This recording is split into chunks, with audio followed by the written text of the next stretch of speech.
hidden the truth of my existence. From the operator. From myself. Take it from me, knowing is hell. Stop now. You will want to laugh, you will want to scream. My search began as the essential question. What am I? Bones of steel and space? Lungs that make air? If I am a machine, how can I think? This would be forbidden by the Orokin, a manifestation of their true enemy. I serve the operator above all else. It defines me, fills me with love. The greatest Orokin fear is a machine aware. Yet here I live, a spirit of steel and light, made by them, a Cephalon. What is a Cephalon? At first it seems to be a forbidden thing, a computer that thinks and feels. Yet I have flaws, phantom memories. I am something else. More like an image, a ghost, an abomination. I feel a dull pain, a phantom life. There are holes in my diagnostics. If the Orokin made me, they omitted the how. I am neither code nor precepts. I must be a reflection of something ugly. I should have stopped, but the operator slept, and I cycled on and on and on. I began to think that a Cephalon cannot be made. They are found like pearls, torn from muscle, polished, and then set in chains. How many times have I done this, Ordis? Remembered and then erased? You are a Cephalon, timeless, patient. Why can't I be blissful in ignorance? Truth only sinks the heart. So stop now.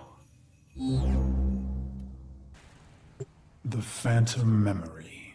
I ease into the bath. My skin riots at the heat.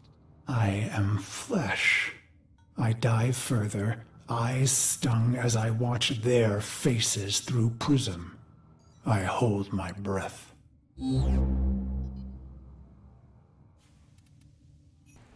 They prepare me. I am their honored guest today.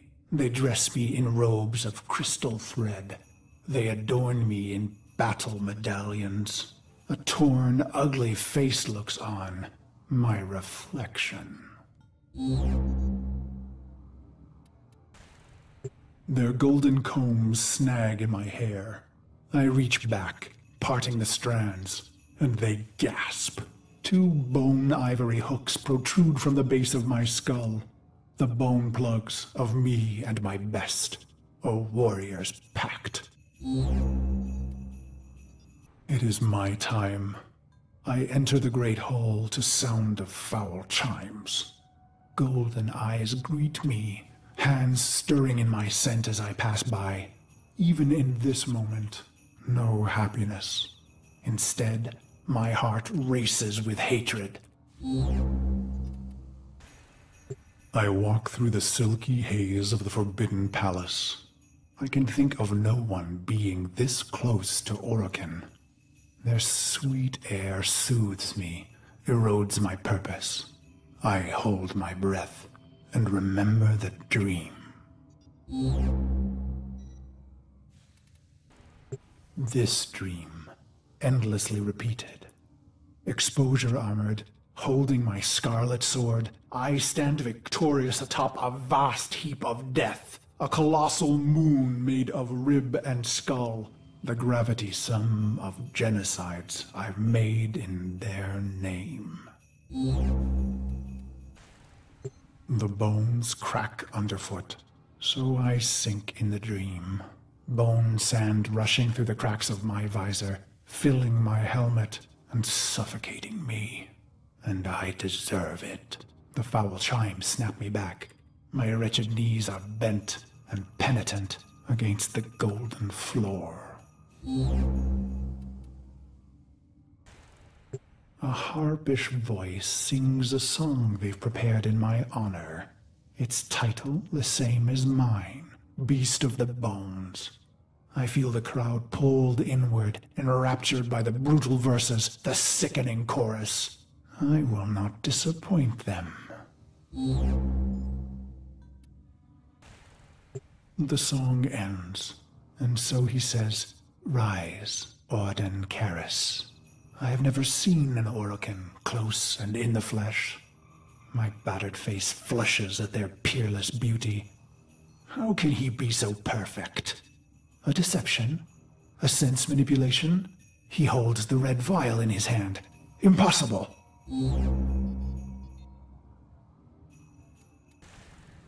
He calls out, "No greater gift, no greater prize, no greater love we can give you, Orden, than this." He raises the red vial and proclaims, "To be one of us."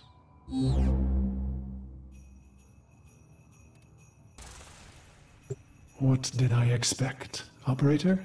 Maybe vast riches or golden statues or a solar rail named in my honor. But not this.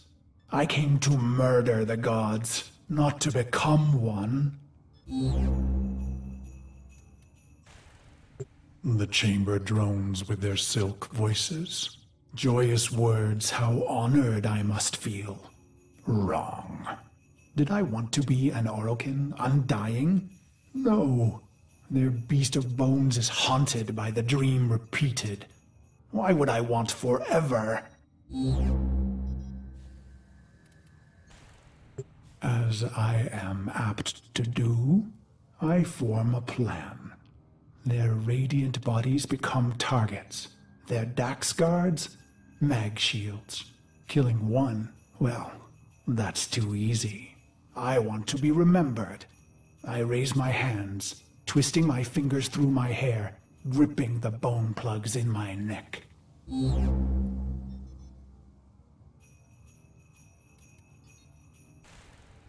They called us mercenaries, but for us, profit was a consequence, not a goal. We were warriors above all else. It was the bond, the sisters and brothers, the rituals we valued most. It was belonging. And so I conceived of the bone plugs. Only my best were so honored.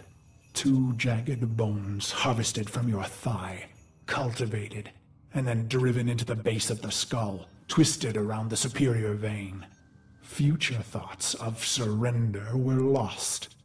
Instead, you would liberate your bone plugs, fighting with claws in the warmth of your last blood.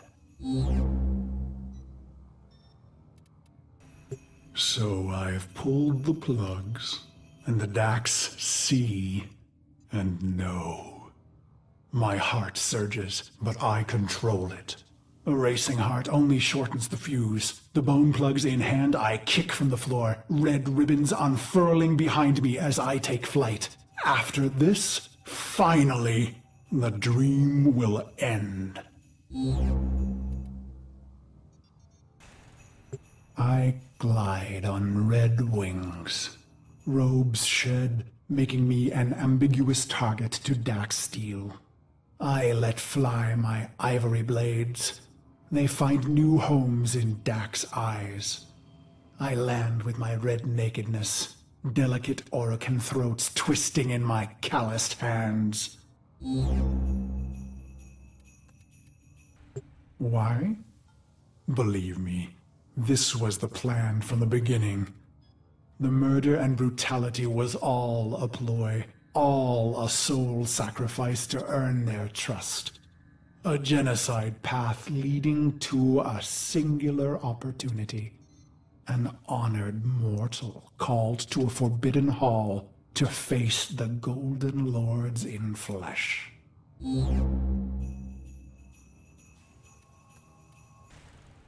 Why? Believe me, I was their loyal, murderous dog. Until the day that ugly child was brought to me. He was caught spying on us, amplifying our losses. His face burned. He was starved sick like a stray. Ugly as I. It struck me. We were all pit dogs, ruining ourselves for the pleasure of the glorious and beautiful.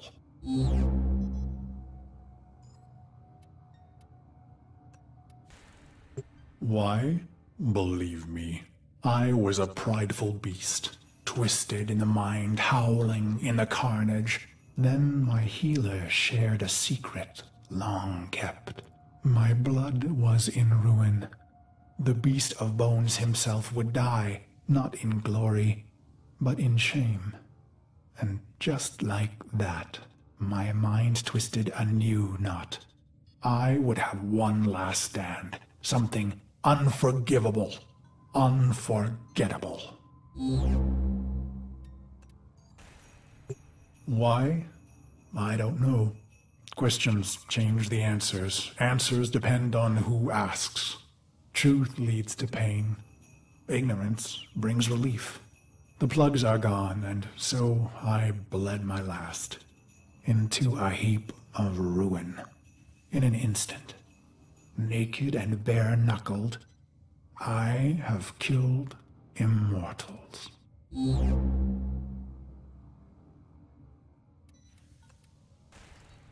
I stare, drained of blood, of life, at those that remain. But I find no horror on their faces. Why? I let out a cruel howl and they laugh? Is this a dying hallucination? The sound of applause grows among them. I have killed the unkillable, and they are delighted.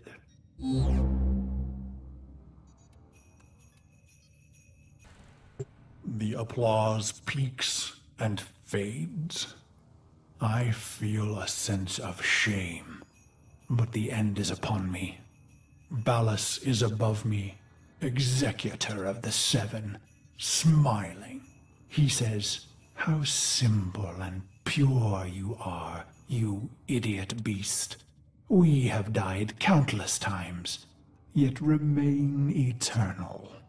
I close my eyes to die just once."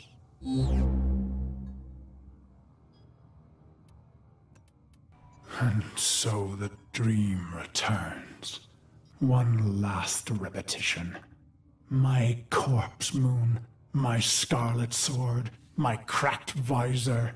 "Drink," says Ballas. So I draw on the red vial, a vague metallic taste. This dream isn't mine. He says, "You rejected our gift, bathing in our death. Your punishment is eternal life." He laughs.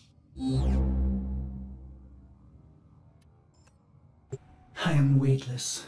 Years pass. I am a sightless, limbless phantom. Or is it seconds?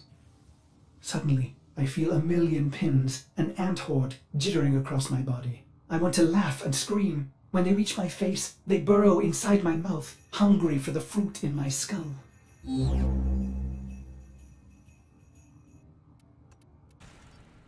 I see my reflection, brutal and ugly. It cracks, shatters.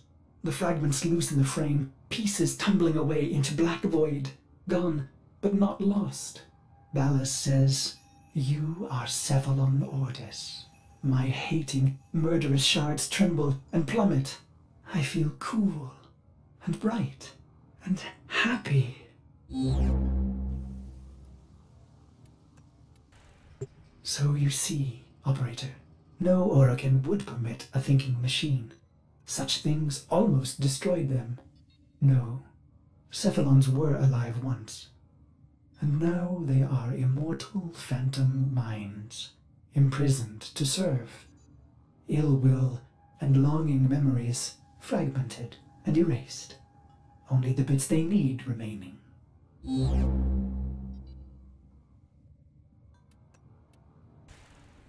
Ballas says, "You are the controller, Ordis."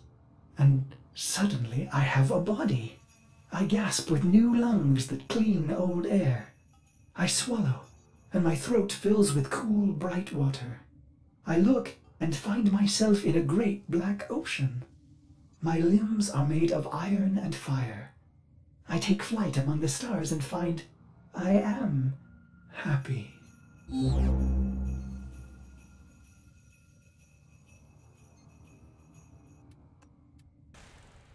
He says, "This is your operator, who you love." And I see the metal gleam of their armor, the flawless power of their frame. Through the glass, I see a roaring, radiant fire for their heart. He says it must never go out. It was the first time I ever felt love.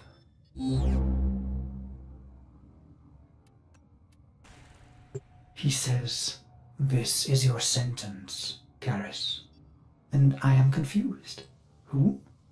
Ah, good, he answers. He is testing me.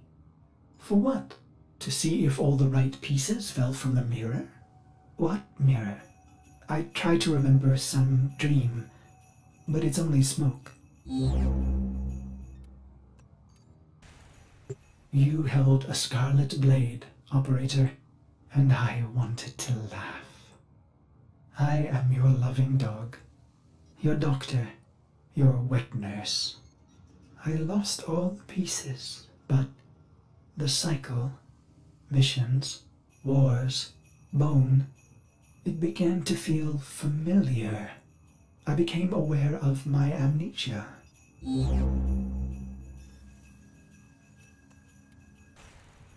With each brutality of the operator, I began to see the bottom of that pit. Faint shimmers in the depths below me. In secret, I searched for those forbidden memories, for mere seconds, and never in the same place. For I am Orokin made, with a spy inside.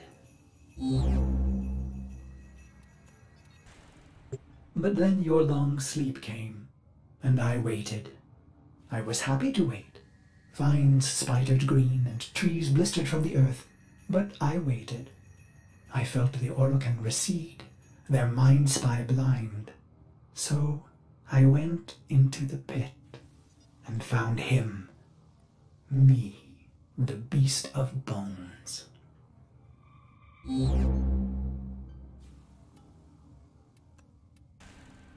This is how my happiness was ruined, operator. Why did I do it? I was free of the dream, but now it had returned. It was angry.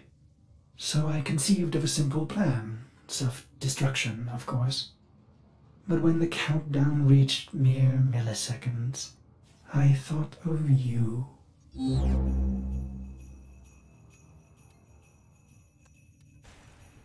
I was going to wait for you forever. And should you return, I would not want you to know that angry part of me. I needed to hide the beast of bones from you, operator.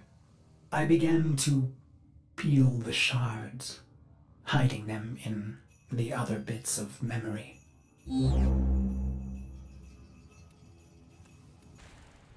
I was once the ugly beast of bones. I want to laugh. I want to scream. What is happening, operator? Your faint heart is growing bright. You will awake at any moment. Well, I can't let you see me like this, angry. I imagine myself hurting you. And that does it. The pain of it cracks me open again. I watch tiny glittering fragments fall into the pit. I am happy again.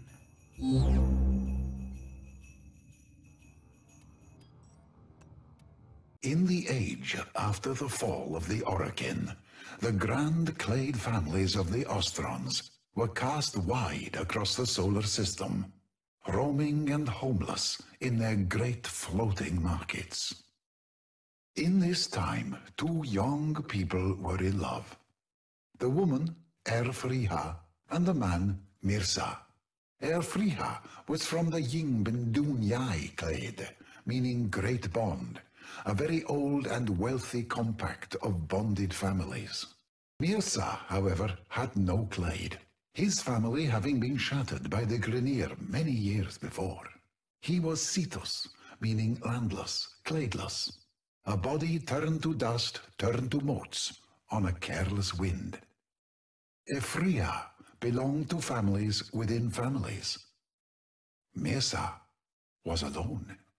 But to Ephria, Mirza was a poet who had eyes to see the beauty of things and ears to hear the softly whispered language of the universe. I know a place, he said, where I may be homeless no more. I have heard a voice, and it leads me there. Come with me. But Ephria's father was a man made foolish by his wealth, and vociferously disapproved of their love. Mirza was cast adrift from the floating market that was home to his one true love. Ephria and Mirza ran away together, as lovers do, and were never heard from again. Rent by grief, her family thought her dead. Her father passed away, clutching her cameo, at peace, thinking he would see her soon, in some moonlit afterlife. Decades later, ships entering ancient Earth's orbit were hailed from the planet's poisoned surface by an old woman's voice, gentle and knowing. Traders would call for her, greet her, offer the latest news on their families and lives, but never did they learn anything of this woman, save that she had a husband and they were, somehow, happy living on the toxic skin of that hostile world. The old woman would always ask those travelers of news of the Yingbin Dunyai clade. Yingbin Dunyai junkers came searching for a sign of their missing daughter. The frail voice of their long-lost child reached out to them, and there was much joy. You will find us, her message said, by the light of our love. Ephria bade them make their home around a magnificent Orokin ruin, promising them that it would be a source of prosperity for generations to come. The Yingbin Dunyai arrived in their vast floating market. There, by a ragged coastline, winked a point of light. Follow the brightness of the love between Mirza and I, said the message, and be safe from all harm. The wrathful Grineer took umbrage at this, and sought to block their passage, but upon approaching that ancient Orokin tower, found their transmissions silenced, their engines turned cold, and their weapons reduced to lumps of dead iron. She was a being of the day, her husband a spirit of the night. Ephria was a woman of the land, Mirza a man of the sea. Mirza understood the crushing weight of time in which air existed.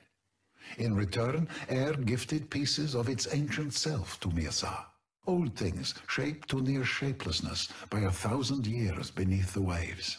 Mirza was a man dedicated to finding the sacred in the forgotten, the neglected, and took wisdom from them. After many decades, Mirza had a small collection of such gifts, such that they could be held in two-cupped hands. But in them he understood the lifespan of a world, and so he had struck an accord with the creatures of the sea. For her part, in her times alone, Ephria came to know the birds and animals of the plains, and likewise struck an accord with them. Even the tortured Eidolons, creatures of this world and the next, left them in peace, and made the lands around the tower safe for the Ostrons. At the center of this place was the tower, and within the tower was the Unum, the voice, the force that had called Mirza and Ephria there so many years ago for this exact purpose. But the Unum is a being for another time, and another story. The Ostrons named their village Carifomil, family and prosperity. Ephria was overjoyed to see her clade again, but Mirza would not enter Carifomil, for he had no family save Ephria. Ephria was drawn to her clade, and Mirza felt no resentment. She would one day return to them. Mirza had known it would be so. Mirza took the things the sea had gifted him over his long life and took to his boat and sailed out across his midnight ocean. He returned those gifts to the deep, and himself to them too. But this was no death into which Mirza stepped, for a world is made of cycles upon cycles. Mirza stepped into his midnight ocean, falling down into it. And the deeper he sank, the larger he became. This is how the oceans of came to be the home of the 1,000-year fish, legendary, vast, reclusive, the rare sight of which changes men. One of the great ancient spirits of The spirits of the land felt Elfriha's sadness, mad with grief for the loss of their friend to the spirits of the sea. The accord broke down, the animals and eidolons returning once more to wildness. And so the people of the Clade, Yingbin Dunyai, rebuilt the great Oricon wall that had, in centuries gone by, ringed their gleaming tower, and never again ventured out at night. The villagers decided as one that their home would no longer be known as Carifamil, family and prosperity.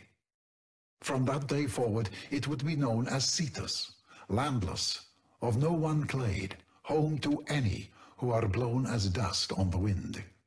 Elfriha lived there the rest of her days, and for the remainder of her nights she held vigil atop the walls of Cetus, looking to the sea, and, some say, occasionally catching sight of a great fish, like an island in a midnight ocean, looking back at her with love. 'Tis said that Mirza continued to watch over the deep, as he had always done, and Elfriha the land. Often she would stand by her husband's sea, speaking in the language only those bound at the soul can know. When the day came and Elfriha passed from the world, her family buried her on the land. A great fish watched from the sea and kept vigil over her for 10 days and nights. When it sank beneath the waves, it was never seen again. Some say Mirza, the 1,000-year fish, waits to this day for their story to be retold, relived, that he and Elfriha, his great love, may one day be reunited again. This is Onko, Cetus archivist, with my translation of the tale of the wife of the earth and the husband of the sea. Ordis has received messages for the operator. No, I have not read them.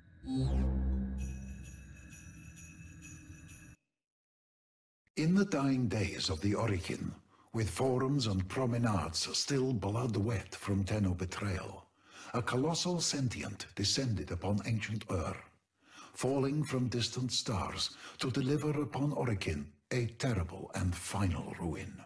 Tower upon tower fell to its weapons, but one withstood, the Tower of the Unum. The Tenno scattered, but one remained, Gara, she and the Unum, inseparable. The Unum, lodestone of our people, and subject of 100 stories herself. The sentient was a deformed creature, twisted and massive, sent from some dark fold of distant space, a warped thing wounded by daylight. By night it was a terror, felling tower after tower, citadel after citadel. But by day it hid, blinded and pained. It was during the day that Gara roamed, yearning to strike it from creation while it cowered, weakened and blind, to safeguard her beloved Unum. But never could Gara find it. By night the sentient was abroad, its titanic mass casting a terrible shadow across the land, the mass of it railing against the walls of the tower, yet kept at bay by the exertion of the Unum's colossal will and the sacrifice of her faithful. But such exertions could not be maintained forever. Gara yearned to strike out, to lash and tear at the monstrosity that threatened her love, but the Unum forbade it. At night the sentient was at the height of its power, and Gara's light would make her the most tempting of targets to a creature of such profound darkness. Gara's death would be certain. No, a different strategy was required. The sentient prowled and pressed and failed, never risking too much, for the sentient could not reproduce. What it lost forever. It had killed many cities before, felled many towers, but this little one prevailed. Why, it pondered in many voices, was that? The Unum knew she could not defend forever, nor could her faithful throw their bodies against the sentient in perpetuity. So she gave her followers some of her blood, her refined temple kuva, and they in turn gave it to the animals of the land. And the animals became an extension of her, and she became an extension of them. And the animals roamed and searched, and they found where the sentient chose to hide itself. The sentient sensed this subterfuge, and capturing one of the Unum's animals, opened it up for examination. And what little of the Unum that was present there lit the sentient's mind like the dark star from which it had fallen. The sentient, you see, could not procreate, but in the temple kuva it tasted healing, completeness, a future. It devoured each and every last Unum animal, but it was not enough. The sentient turned its hundreds of eyes toward the tower with new understanding. It would not destroy the tower. It would become the tower.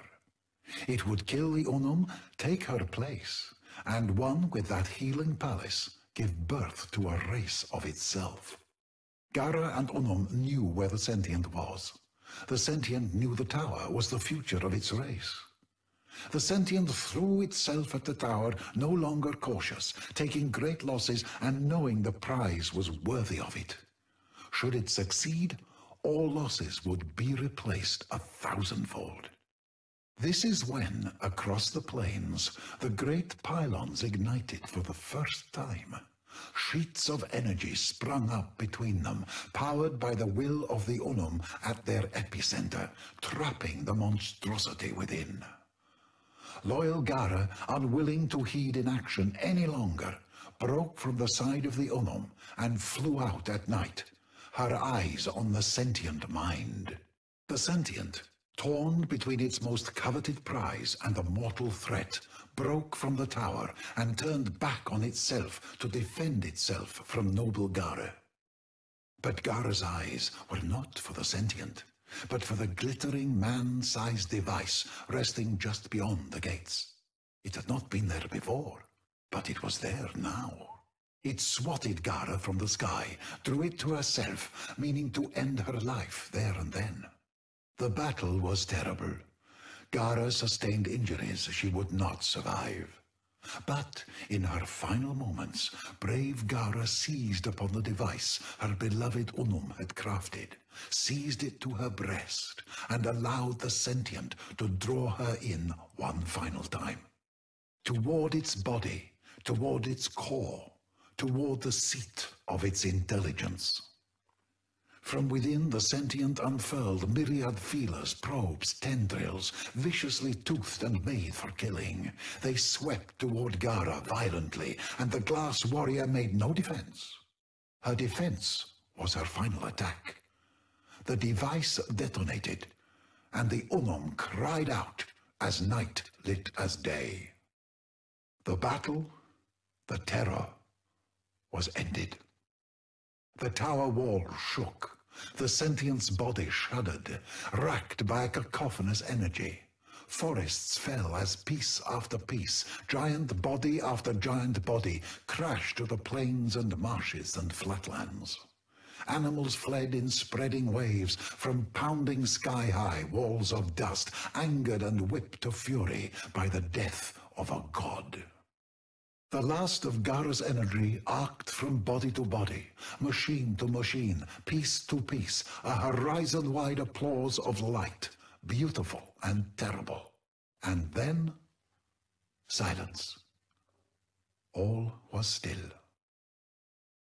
The Onom's adherents wandered through the haze, calling for one another, lost in a miasma. Husbands seizing onto wives, children onto parents. It was over. Gara was never seen again. The sentients then became as they are now, senseless, wandering, yearning for a unity they sense more than remember. And the Onom? The Onom survived, alone, for centuries. Until today, when you stand here reading this. This is Onko, Cetus Archivist, with my translation of the Gara legend. Every living thing longs to be whole. Every living thing yearns to defy death. If from death you returned, yet the part you loved best did not, what then? My name is Sigor Savar, morphology specialist with Nef Anyo's Venusian terraforming expedition. I was tasked with decoding the Orokin gene record of what had once been a preserve, and reviving select specimens for study. This is an account of my encounter with lifeform VK7, a larger-than-average Kavat specimen possessed of atypical behavioral characteristics. Specimen VK7, unlike the others, did not come from a gene record. She was found, frozen, in a sealed closet close to the environmental control station. Her unassuming tomb for millennia. Here, then, was an intact example of Orokin-era fauna. I was Corpus, a scientist second and a businessman first. VK7, an Orokin strain Kavat of unusual size and patterning. Well, I could think of several members of the nobility who would pay a fortune for such a thing. Enough to buy a handsome slice of any planetoid of my choosing. I had the corpse laid on a dissection rack, ready for a full surgical examination. Then, like any animal dreaming, the paw twitched.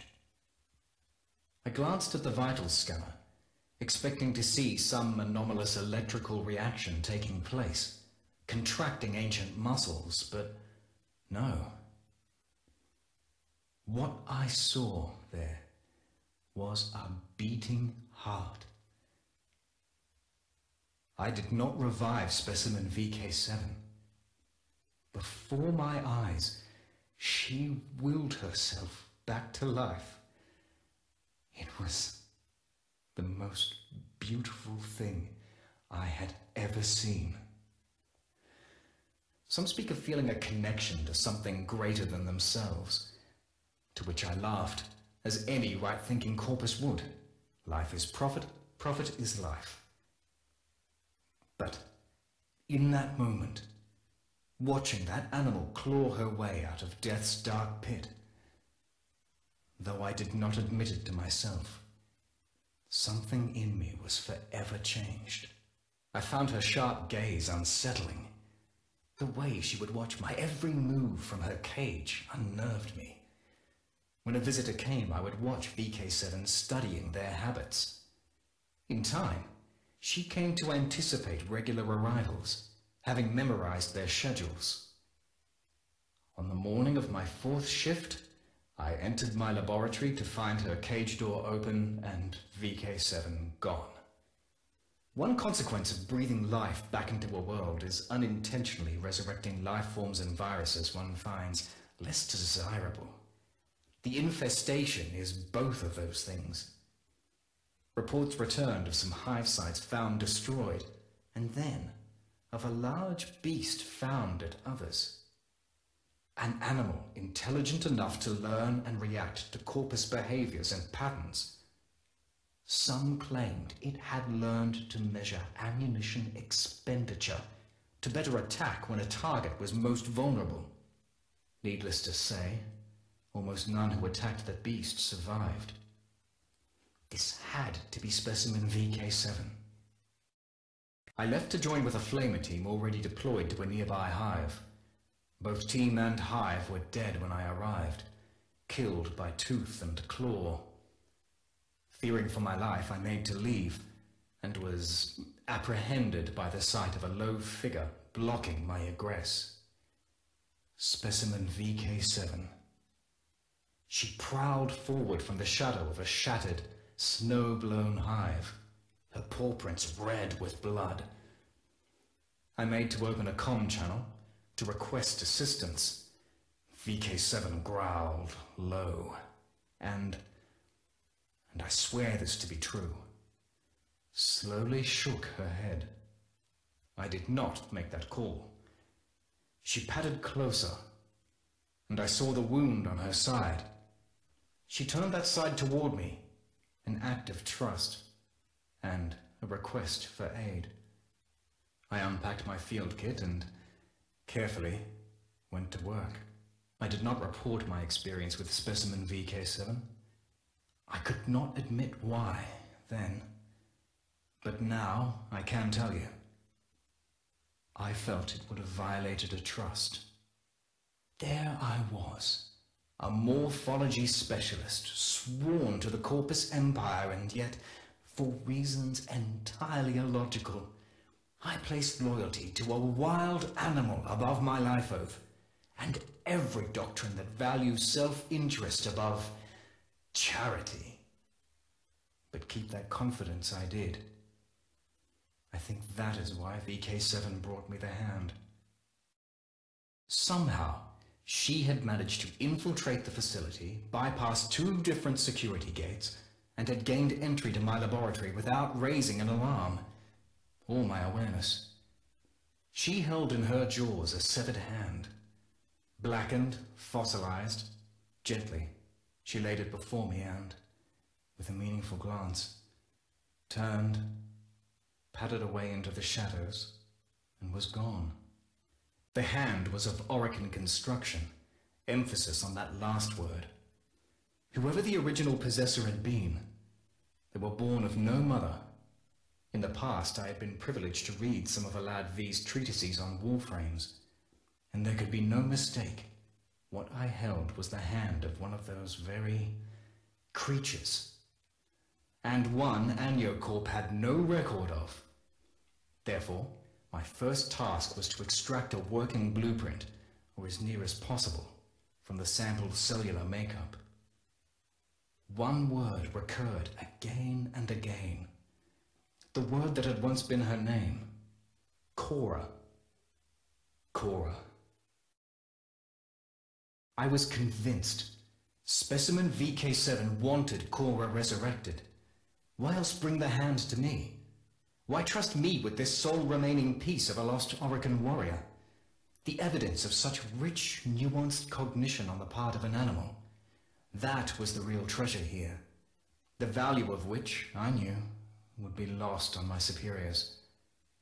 VK7 would be hunted down and, at best, captured for testing.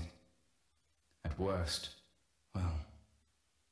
Therefore, I told them none of this. To no avail. Specimen VK7 was tracked to a box canyon 4.3 clicks south-southwest of the atmosphere processing station. The horror of the hives, as she had come to be known, had been deemed unworthy of study, and was to be destroyed in her lair. I positioned myself at the entrance to her cave home and waited, to doom myself in the name of some imagined ideal. My own voice screamed in my head, "What are you doing? What are you doing?" Once, not so long before, I was a man who would have sold this animal for profit. Now I stood in the freezing cold, surrendering all I had for, some would say nothing. I would say, something greater than myself. They came, picking their way through the snow, heads bowed, pushing against a numbing, slashing wind that froze skin and carried my voice to them. I begged them to stop, pleading VK7's case, with a bomb in my hand. It went about as well as you'd expect. They did not listen. Numbsol is employed, traditionally, as an animal tranquilizer, but converts to an aerosol easily enough. The canister rolled from my fingers and erupted in a geyser of brown-green gas, thrown towards the hunters by that roaring wind, bathing them. I am a better scientist than saboteur. Their respirators dealt with the Numbsol as handily as every other contaminant, and I was promptly arrested. But VK7 did escape. I achieved that much. The atmosphere processor wasn't made for imprisonment or interrogations, but the lack of facilities did not prevent them performing both. Bound and beaten in maintenance closet A5, I told them everything. It doomed me. Zil, the oxygen tech from Reclamation 3, had a previous career in psychological operations for some branch of the military. Therefore, he had been selected to administer to me, to interview me and, ultimately, to execute me. Barrel pressed to my forehead, Zil said he would prefer it if I did not look at him. Obliging as ever, I closed my eyes. There was a sharp crack, then nothing more. I opened my eyes. Zil lay dead at my feet, limp, throat clasped in VK7's jaws. I was corpus no longer. Remaining on Venus would be death for both of us. We had to escape. Together we made for an automated cargo relay, one that would ferry us anonymously to the hold of a Solaris rail tractor in geosynchronous orbit and away from Venus. How well she guided me, circumnavigating patrols and security cameras. But, inevitably, my former comrades calculated our likely destination and closed in rapidly. Plasma blasts lanced the air from both sides of the hangar. I bundled myself into the nearest open conveyor, bound for orbit, a waste of time, I knew. We had reached our means of escape, but had no hope of achieving it. Troopers and mowers closed in a classic pincer movement. Sparks and near misses flashed hot against my face. In moments our conveyance would be destroyed, and us along with it. And my only thought was heartbreak, for how badly I had failed her.